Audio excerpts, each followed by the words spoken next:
Hello and welcome to this kettlebell upper body workout. I'll be going through a few different exercises with a kettlebell that will work on the shoulders, the arms, the back, the chest, the muscles of the upper body.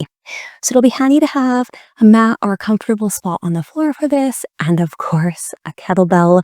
You might want to choose a few different options, finding things that will be okay for you to be lifting overhead, but also things that will be okay for you to hold lower down or to chest press with. So find your options of kettlebells and you can join me. We're going to be starting with a halo. So halo you can either do on your knees like this, or you could do a halo standing. So choose the option that you prefer. I'm going to do it down here for sake of the camera. So with the halo, you're going to hold the kettlebell around the actual ball of the kettlebell. Then you're going to lift the kettlebell by your head and then make a halo around your head. We're going to do 5 one way and 5 the other way. This is a great exercise to warm up the shoulder muscles, the back muscles, but also to work through some strength. 4 on one side. We're going to do 1 more. Great. And then working through the other way. So really bringing those arms all the way around your head like a halo. If you don't have the best shoulder mobility, this might be hard to do. You might have to make a smaller circle. That is a-okay. So just working through what you can. 2 more. And the last one. Great. Take your kettlebell, put it on the ground for a minute just to give your arms a break. Next thing we're going to be doing is upright row. So we're going to be taking the kettlebell, holding it at the top, and then bringing it up. Same thing with this. You could do it on your knees if you wanted. You could do it standing, whatever works for your body. So taking that kettlebell down here, and then bending the elbows, lifting it up to just below the chin. 2, we're going to go for 10 of everything. If you've watched more of my workout videos, then you know that 10 is usually the magic number that I work through. Here's 5, we're halfway. And also know that if 10 feels too much, you can always do less. If 10 feels like it's not enough, you could always grab a heavier kettlebell, or you could just continue on. 2 more. And 10. Amazing. Once again, place that kettlebell down, give yourself a moment. Next thing we're going to be doing is an overhead press. So with this one, we'll be doing 1 arm at a time. Same thing, you could do this standing, you could do it on your knees. I'll say that for everyone. Work with your body. So for this one, you're going to hold the kettlebell and you're going to have the bell of the kettlebell on the back of your forearm.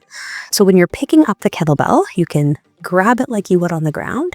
And then as you lift it, you're going to turn your arm so that your bicep muscle, the front of your arm, is kind of coming up. So it'll turn the kettlebell for you.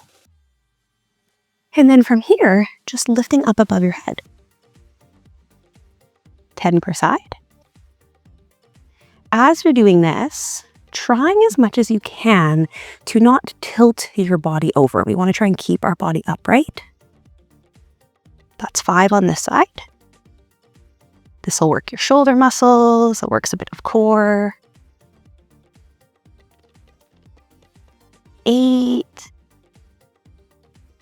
2 more. If you're on your knees too, it'll also work a little bit of those hamstrings as they're trying to control you. Switching sides here. So once again, you can place the kettlebell on the ground. You can grab it with a normal grip, we'll call it. And then as you lift it up, you're going to twist your hand like you're bringing it up to a bicep curl. And then working through 10 on this side. Might feel different from side to side. That's normal. Sometimes we have one side that's stronger than the other. Here is 5. 5 more. Here we go. 8. 2 more. 9. Keeping that body upright. And 10. Excellent. All right, working through one more exercise here. This one we're going to do on our back. So coming down onto your back, you can have your knees bent, or you can have them straight, whichever you prefer. Now, for this kettlebell exercise, it's a chest press. You could hold the kettlebell with one hand on the bell, one hand on the rounded part at the top, and you could press with both your hands forward. Or you could take the kettlebell, place it in one hand, and then just press up with one. I'm going to do one today. So you choose what works for you, and we'll do 10 on both sides again. So here's one for me. I'm choosing one because it works unilaterally, which basically means we're focusing one side over the other side. If we have any weaknesses or imbalances, this can help work that a little bit easier than if you're doing 2. 5 more.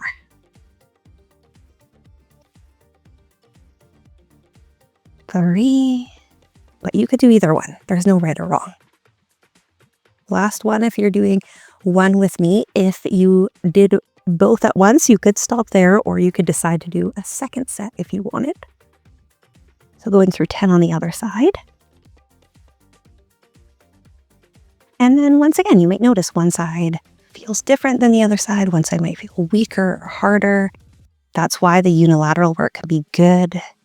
5 more, because we can see those imbalances a little easier.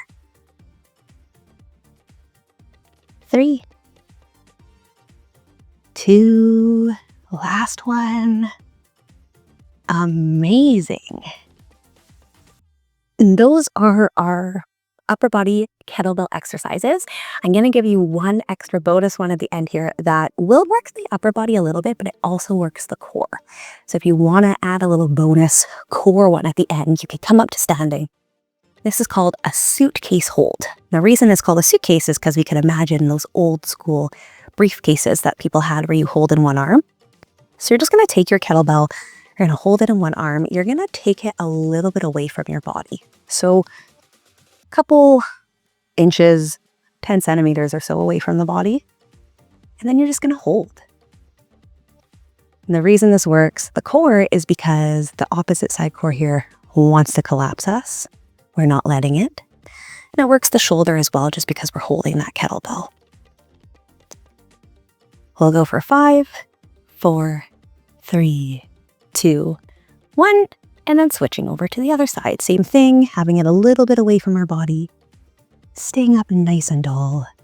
Working through a little bit of core, a little bit of shoulder. Extra bonus. For 5, 4, 3, 2, 1. Alrighty, there you have the upper body workout. I promise no more bonus exercises. I hope you enjoyed this. If you want more strengthening, feel free to scroll through my page. And if you would love trauma-informed yoga, I got a lot of that too. Hope you have a great rest of your day, and I'll see you next time.